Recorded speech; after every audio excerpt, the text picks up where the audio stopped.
3, 2, 1.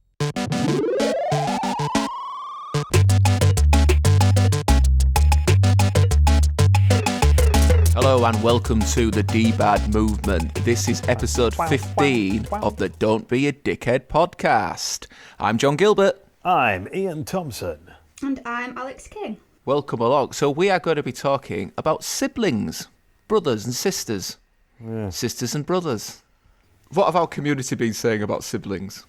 So we've had a message from Pippa Clarkson, and she said, my parents and brother all had naturally really dark hair when mine was quite fair, and my brother told me that I was adopted. What a wonderfully thorough prank to start off with. What is this adoption thing?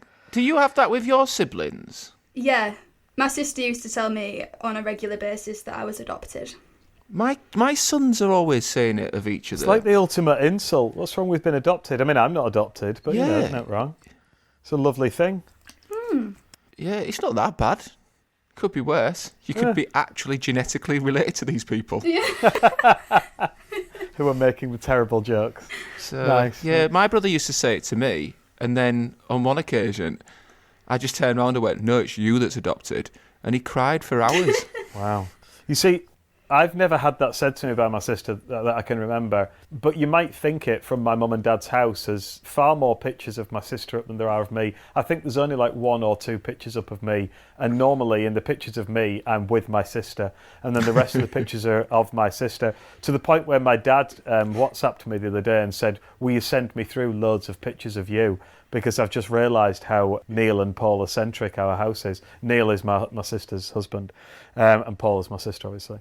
But yeah, and this even went to the point where they had they had my sister's degree framed on the wall. Yet my degree, when I asked my mum, "Do you know where it is? Because I need it for something," she said, "Oh, I don't know. I think we might have lost it."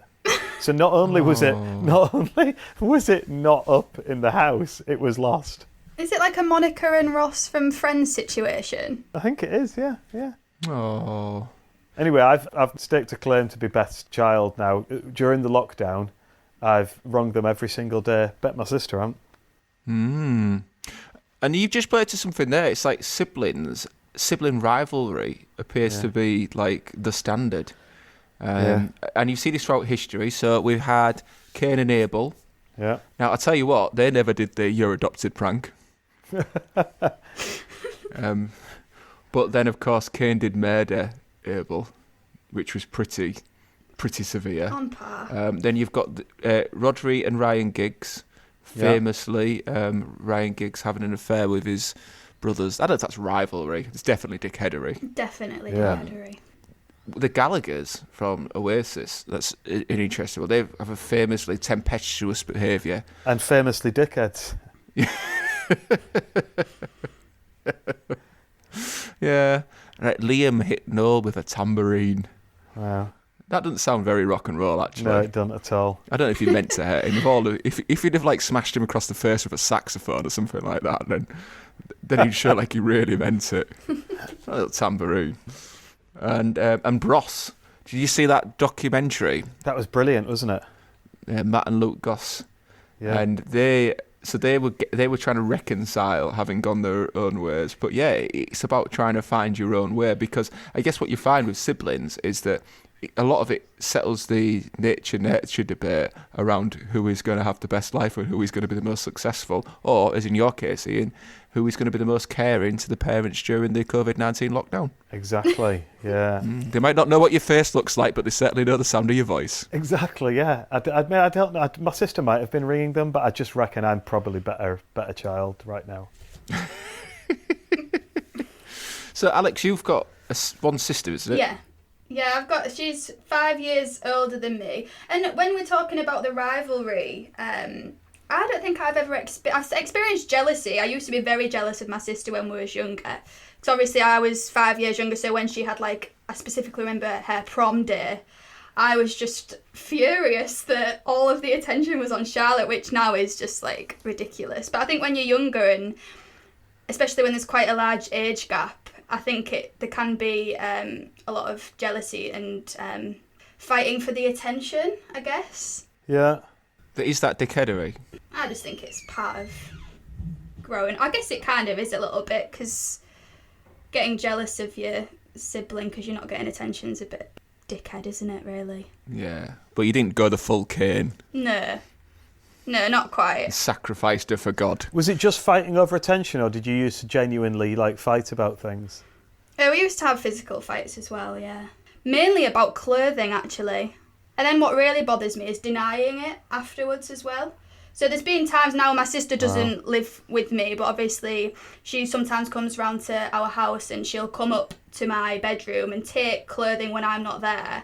And if I ask her if she's got this is still raw, isn't it? She'll deny it. And that is dickheadery, do you not think? Unbelievable. Definitely. Beyond the pale. Right, so I don't know if this was one for the podcast, but I'm going to say it anyway. So my wife knew that we were recording about siblings today, and she has a sister who's 3 years older and had all the clothes kind of stuff which you've just described, Alex. But she said on her sister's 13th birthday party, and Sally was feeling very out in the cold, wasn't allowed to come to the party, and the attention wasn't on her. So what she did is she went and got out her sister's white Alessi jeans with a yin-yang on.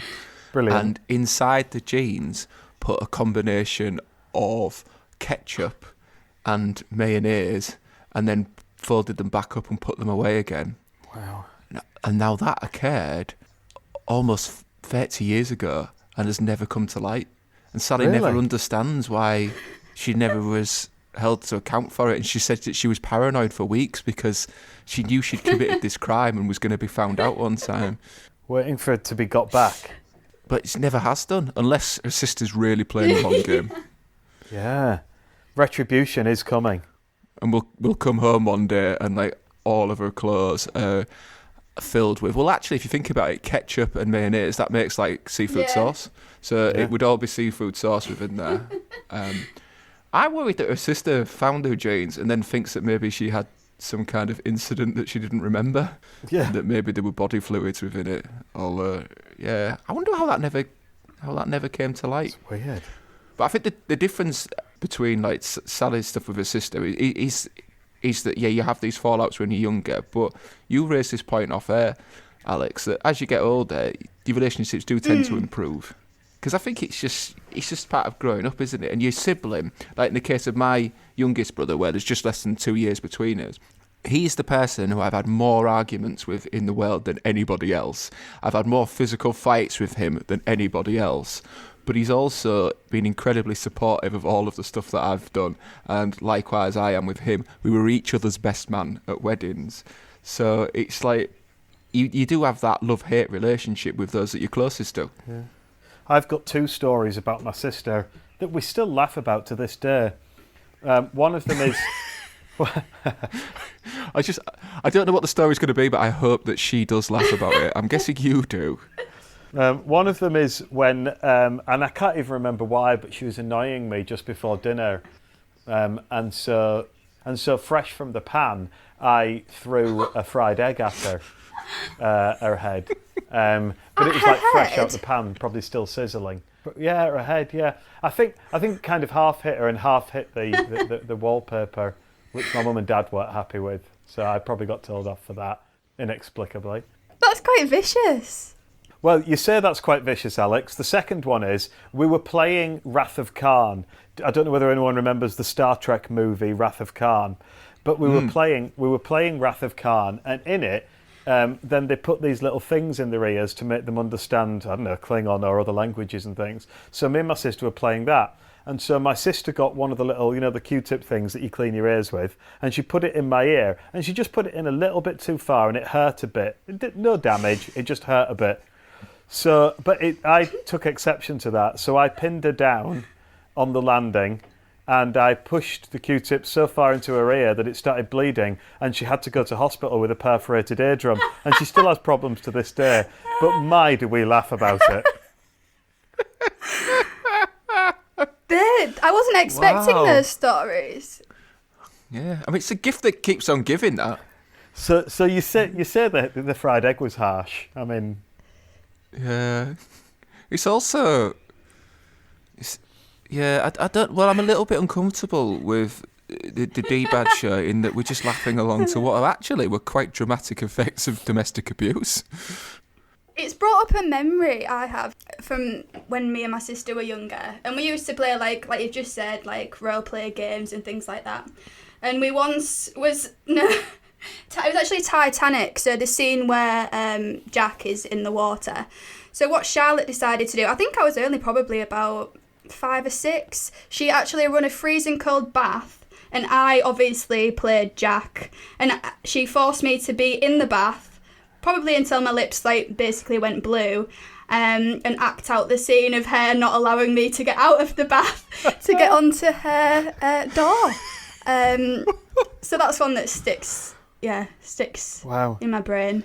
Sticks in the psyche. It's quite traumatic. Oh my gosh. That's brilliant. And you've just forgotten about it temporarily because of the lack of oxygen that you suffered underneath the water. Yeah. Because, of course, in Titanic, he dies. I think that might have been what she was Yeah. wanting to happen. This is really bad. Yeah. See, I'd often worry when we do these recordings that a lot of my stories are too extreme. But the stuff I had lined up with my siblings is really quite warm and cuddly in comparison to you two bastards. Actually, in fairness, you were the victim in that. That would have been so much more a nicer story if you'd have just both sat down and drawn pictures of each other. Yeah. Not sure it'd have made it onto the podcast, though.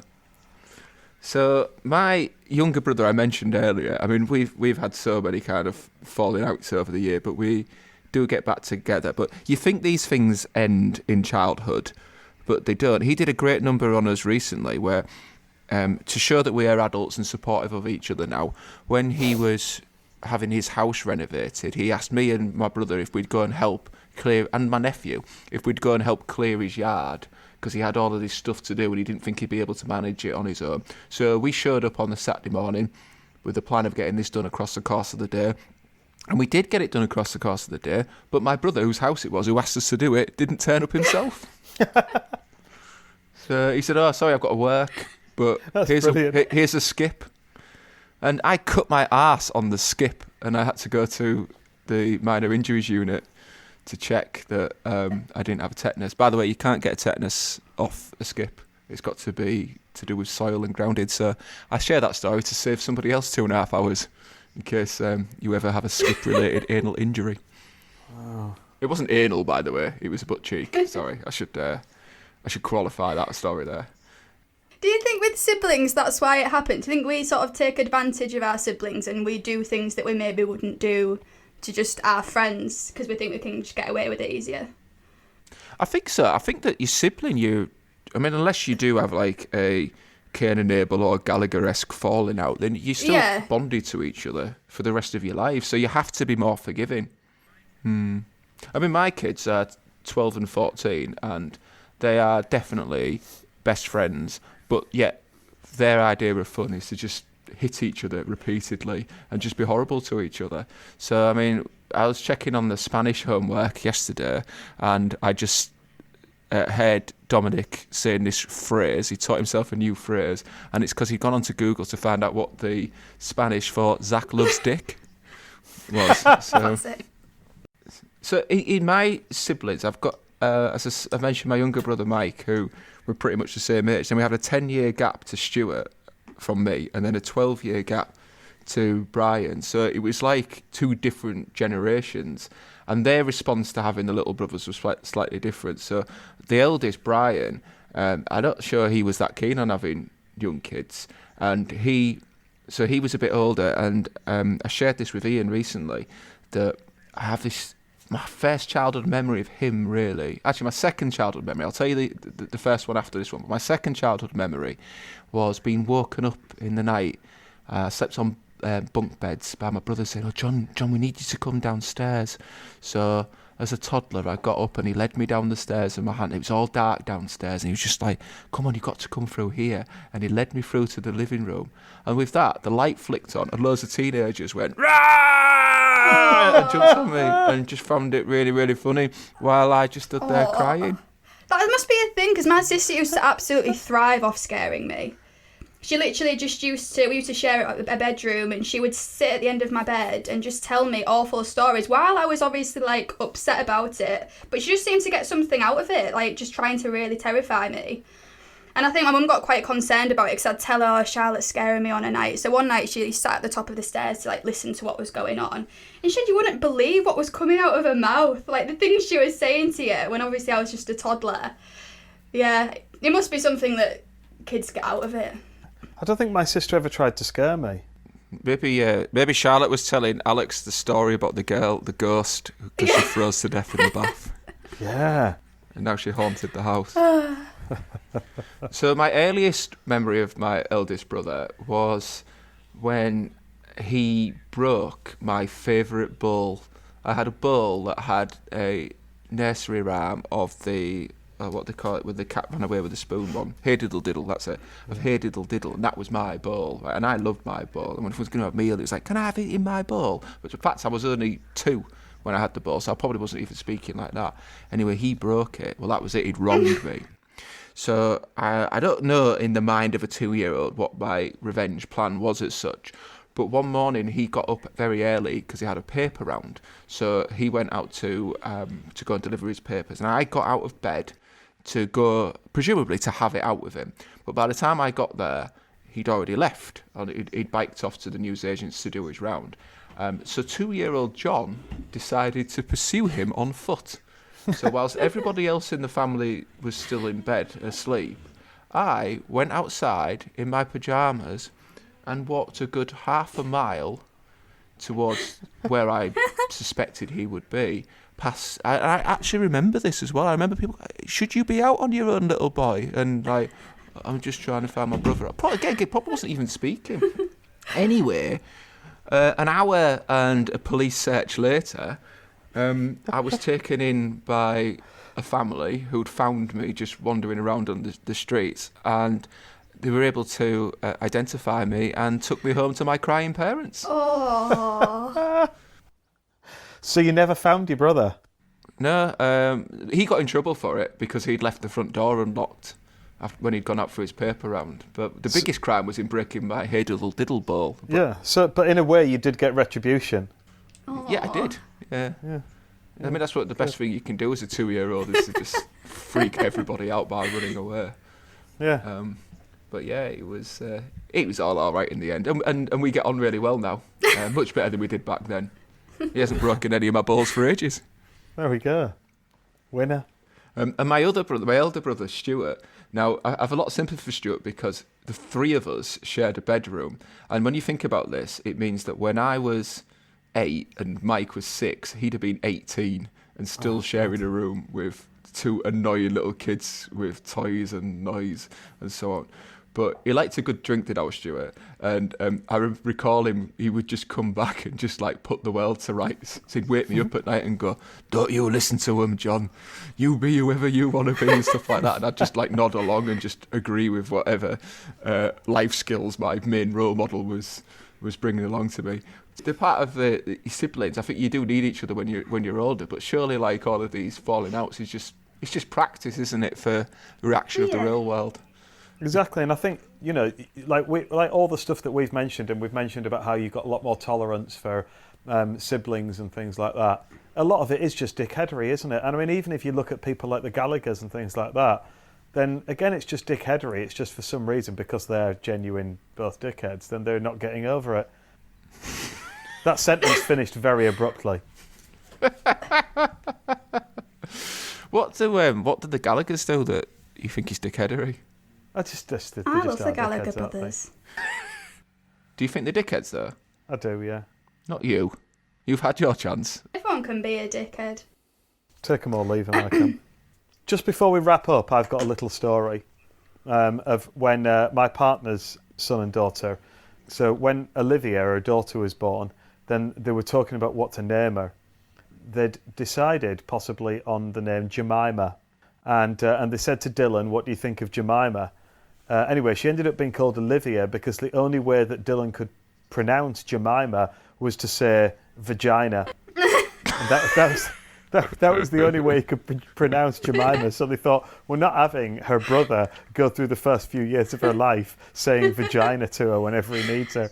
But still to this day, then they refer to, like different people have got different words for like your willy or whatever. And so still to this day, they call the woman's thing Jemima, sorry. But that caused hilarity as well when Olivia started school and there was a girl in her class called Jemima, and Olivia just couldn't cope with this. She couldn't cope with it at all. There's a girl called Jemima, which is brilliant. Has she ever stumbled across Jemima Puddle Duck?